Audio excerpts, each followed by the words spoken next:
ಬೀಳ್ಬೇಡ ದೀಪ. ನೀನು ತಪ್ಪು ಮಾಡಿದ್ಯಾ ನಿಜ, ಅದಕ್ಕೆ ನಾನು ಬೈದೆ. ಆದರೆ ನಿನ್ನ ಉದ್ದೇಶ ತಪ್ಪಾಗಿರಲಿಲ್ಲ. ರಾಹುಲ್ ಬಗ್ಗೆ ಹೇಳಿ ಅವನನ್ನು ಹೊಗಳಿ ಮಾತುಕತೆ ಮೂಲಕ ಆಗಿರೋ ತಪ್ಪನ್ನು ಸರಿ ಮಾಡ್ಬೋದು, ನಮ್ಮಿಬ್ಬರನ್ನ ಒಂದು ಮಾಡ್ಬೋದು ಅಂತ ನೀನು ಅಂದ್ಕೊಂಡಿದ್ದೆ.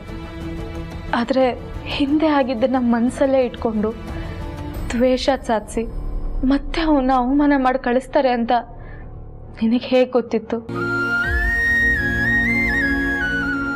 ಈ ಸಲ ಚಿರು ಅದಕ್ಕೆ ಸುಮ್ಮನೆ ಇದ್ರು. ಅವ್ರ ಜಾಗದಲ್ಲಿ ಅಪ್ಪ ಮತ್ತೆ ಚಿರು ನಿಂತು ಅವನಿಗೆ ಅವಮಾನ ಮಾಡಿ ಮತ್ತೆ ಕಳಿಸಿದ್ರು. ಅದೇ ನನಗೆ ತುಂಬ ನೋವಾಗ್ತಿರೋದು ದೀಪ. ಇಲ್ಲ ಅಕ್ಕ, ನೀವು ಸೌಂದರ್ಯ ಅವ್ರ ಬಗ್ಗೆ ತಪ್ಪು ತಿಳ್ಕೊಂಡಿದ್ದೀರಾ. ಇವತ್ತು ನಡೆದಿದ್ದ ಘಟನೆಯಲ್ಲಿ ಅವರು ಸುಮ್ಮನಿದ್ದೇ ಗೆಲುವು ಸಾಧಿಸಿದ್ದಾರೆ. ಏನು ಹೇಳ್ತಿದ್ಯಾ? ಹೌದು ಅಕ್ಕ, ರಾಹುಲ್ ಅಣ್ಣನ ಬಗ್ಗೆ ಅವ್ರಿಗೆ ಮುಂಚೆನೇ ಎಲ್ಲ ಗೊತ್ತಾಗಿತ್ತು. ನೀವು ರಾಹುಲ್ ಅಣ್ಣ ಒಂದಾಗಿರೋದಾಗಲಿ, ನಮ್ಮ ಅಪ್ಪ ಅಮ್ಮನ ಜೊತೆ ಅವ್ರನ್ನ ಮನೆಗೆ ಕರೆಸೋದಾಗಲಿ ಅವ್ರು ಎಲ್ಲ ತಿಳ್ಕೊಂಡಿದ್ರು.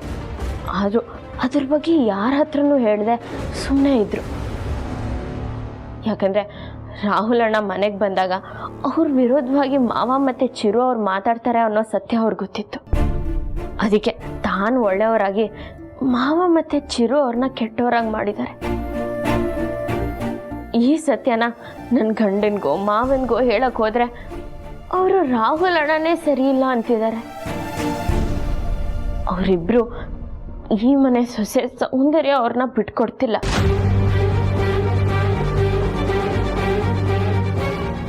ನಲ್ಲಿ ನನ್ನ ಹಣೆ ಬರ ಸರಿ ಇಲ್ಲ.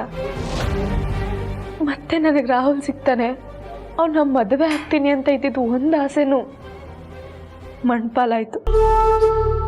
ಇನ್ಮೇಲೆ ಅವನ ಮದುವೆ ಆಗಬೇಕು ಅನ್ನೋ ಕನಸಿಗೆ ಕೊಳ್ಳಿ ಇಡಬೇಕು ಅಷ್ಟೆ.